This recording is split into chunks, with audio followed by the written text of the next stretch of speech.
Intaking 1 gram of protein per kg of body weight, is it a flawed concept? Hello everyone, this is coach Swati और आज हम discuss करेंगे कि 1 gram protein पर KG of body weight के हिसाब से कंज्यूम करना क्या ये सही कॉन्सेप्ट है। तो सबसे पहले ये समझते हैं कि ये गाइडलाइन सेट कौन कर रहा है कि 1 ग्राम प्रोटीन लेना है पर केजी ऑफ बॉडी वेट या 2 ग्राम लेना है, ये सेट कौन कर रहा है। तो देखिए ऐसे बहुत सारे रेप्यूटेड ऑर्गेनाइजेशंस होते हैं, यूनिवर्सिटीज़ होते हैं जो सालों साल रिसर्च करते हैं, अपना क्लिनिकल स्टडी करते हैं जिसमें ग्रुप ऑफ पीपल उनके ऊपर जो है ये स्टडी किया जाता है कि मैं सिर्फ एक एग्जांपल दे रही हूँ कि 1 ग्राम प्रोटीन पर केजी ऑफ बॉडी वेट ले रहे हैं तो कैसा रिस्पॉन्स है, 1.5 ग्राम ले रहे हैं पर केजी ऑफ बॉडी वेट तो कैसा रिस्पॉन्स है। तो ऐसे करके उनके पास बहुत सारे रिसर्च रहते हैं, उसके डेटा रहते हैं और उसी हिसाब से वो लोग जो है गाइडलाइन रिलीज़ करते हैं, वो लोग ऑब्ज़र्व करते हैं और गाइडलाइन रिलीज़ करते हैं कि इतना से इतना ग्राम आप खाइए। तो वही हम भी फॉलो करते हैं और हमें भी फॉलो करना चाहिए वो। तो अब ये समझते हैं कि 1 ग्राम प्रोटीन पर केजी ऑफ बॉडी वेट, ये कॉन्सेप्ट क्या हम हर इंसान के लिए यूज़ कर सकते हैं? तो बिल्कुल नहीं। देखिए जो नॉर्मल बॉडी वेट में इंसान है उसके लिए तो फिर भी ये कॉन्सेप्ट काम कर जाएगा, पर हमें उनके लिए भी सोचना है जिनका वज़न थोड़ा हेवियर साइड में है। जैसे मान लीजिए किसी का वज़न 120 केजी है या 130 केजी चला गया है, तो उनके लिए आप एक बार सोच के देखिए कि उनका जो बॉडी वेट है, अगर उनका मसल मास बहुत हाई भी है, फिर भी किसी भी 5 फीट के इंसान का अगर बॉडी वेट 120 केजी है या 6 फीट के इंसान का 120 केजी का बॉडी वेट है, तो डेफिनेटली उसके शरीर में बहुत ज़्यादा फैट मास भी है ना। तो ये पॉइंट ज़्यादातर लोग मिस कर देते हैं। तो वहाँ पे ये ज़रूर ध्यान रखिए कि मेरा तो फैट मास बहुत ज़्यादा है, तो मैं इतना ज़्यादा प्रोटीन कैसे कंज्यूम कर सकता हूँ। अगर आप बॉडी वेट के हिसाब से कैलकुलेट कर रहे हैं तो 120 केजी का कैलकुलेशन क्या होगा, 120 ग्राम प्रोटीन खा रहा है वो इंसान, पर क्या उसके शरीर में उतना मसल है उस प्रोटीन को यूज़ करने के लिए? क्योंकि प्रोटीन मेनली क्यों यूज़ करते हैं, मसल रिपेयर के लिए, उसके ग्रोथ के लिए, फॉर्मेशन के लिए, है ना। तो इस यही मेन यूज़ यही होता है, बाकी के बहुत सारे यूजेस हैं पर मेन यही पर्पस होता है। तो आप थोड़ा बहुत ज़्यादा खाने से फिर भी चलेगा, पर देखिए कितना गैप आ जाएगा, कितना ह्यूज लैग आएगा कि जो इंसान जिसके बॉडी में बहुत ज़्यादा फैट है उसको आप बहुत ज़्यादा प्रोटीन कंज्यूम करा रहे हैं, तो वो उनके लिए बिल्कुल सेफ़ भी नहीं है और उनको किसी भी तरह का फ़ायदा नहीं मिलेगा।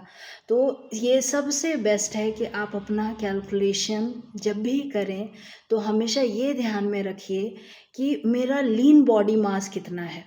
बॉडी वेट जानने से कुछ नहीं होता है, आपको अपना लीन बॉडी मास सीखना है, कैलकुलेट करना है। तो पहले समझिए लीन बॉडी मास क्या होता है। देखिए आपका जो टोटल बॉडी वेट है उससे अगर आपके शरीर में जितना फैट का मास है अगर आप वो निकाल देंगे तो उसको बोलते हैं लीन बॉडी मास। तो एग्जाम्पल से समझिए, 100 केजी आपका वेट है, उसमें से 30 केजी आपका फैट का वेट है, तो 100 में से 30 माइनस कर दीजिए, 70 केजी जो बचा उसको हम बोलेंगे लीन बॉडी मास। तो जैसे ही आपको ये कैलकुलेशन आ गया, ये आपको पता चल गया कि मेरे शरीर में जो है लीन बॉडी मास इतना केजी है, वैसे ही आप अपना प्रोटीन का कंजम्पशन आपको जो रेंज में सेट करना है वो 1.2 ग्राम टू 1.5 ग्राम पर KG of lean body mass जो है आप सेट कर सकते हैं अगर आप वेट लॉस के जर्नी में हैं, और ऐसे भी नॉर्मल कंजम्पशन के लिए भी, और ये आपको बहुत अच्छा रिजल्ट देगा। पर प्रॉब्लम ये है अभी कि लीन बॉडी मास कैलकुलेट किया कैसे जाए, क्योंकि बहुत लोगों को अपना फैट मास ही नहीं पता है। तो देखिए उसके लिए प्रॉपर मशीन आते हैं और बॉडी कंपोजिशन निकाले जाते हैं जिम में। अगर आप जाएंगे तो अगर आपका मेंबरशिप है जिम में या आप किसी बड़े हॉस्पिटल विजिट कर रहे हैं तो हॉस्पिटल में भी रखते हैं ये बॉडी कंपोजिशन वाला मशीन। तो वहाँ जाइए, वहाँ पे अपना जो है डेटा चेक कीजिए, वहाँ पे आपको लीन बॉडी मास पता चल जाएगा। पर मान लीजिए अगर आपके पास टाइम नहीं है या फिर आपके पास एक्सेस नहीं है वैसे जिम में या हॉस्पिटल में, तो फिर आप कैसे कैलकुलेट करेंगे। तो देखिए आपको एक रफ कैलकुलेशन लेके चलना पड़ेगा, वो 100% एक्यूरेट तो नहीं रहेगा पर फिर भी एक आपको आइडिया दे देगा। तो हमेशा ये मान के चलिए आपका जो भी बॉडी वेट है उसमें कम से कम 30 जो % होता है वो फैट है। तो एग्जाम्पल से समझिए, 100 केजी आपका बॉडी वेट है, उसमें से 30% जो है आपका फैट का वेट है, तो मतलब 30 केजी जो हुआ आपका फैट का वेट हो गया।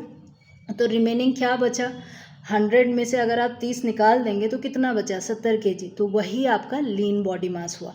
तो अब आप अपना प्रोटीन कैसे कैलकुलेट करेंगे कंजम्पशन की, एक दिन में मुझे कितना प्रोटीन खाना है, तो आप 70 इंटू 1.2 ग्राम, अगर आप कम से कम प्रोटीन भी अगर आप खा रहे हैं तो कम से कम आपको 70 इंटू 1.2, क्योंकि 1.2 ग्राम पर KG of lean body mass protein consume ज़रूर करना चाहिए। और ज़्यादा से ज़्यादा कितना खा सकते हैं आप प्रोटीन, 1.5 ग्राम ऑफ पर KG of lean body mass. तो इस हिसाब से कैलकुलेट करके जब आप अपना प्रोटीन कंजम्पशन करेंगे तो आपको रिजल्ट भी बहुत अच्छा आएगा और कोई भी नेगेटिव इम्पैक्ट भी नहीं होगा आपके शरीर पे, और आप मोटिवेटेड भी रहेंगे अपने फिटनेस जर्नी को लेके। तो आशा करती हूँ आपको ये वीडियो हेल्प करेगा आपकी प्रोटीन रिक्वायरमेंट जानने के लिए। तो मिलते हैं ऐसे ही कुछ फैक्ट्स के साथ अगले वीडियो में। Thank you so much for watching.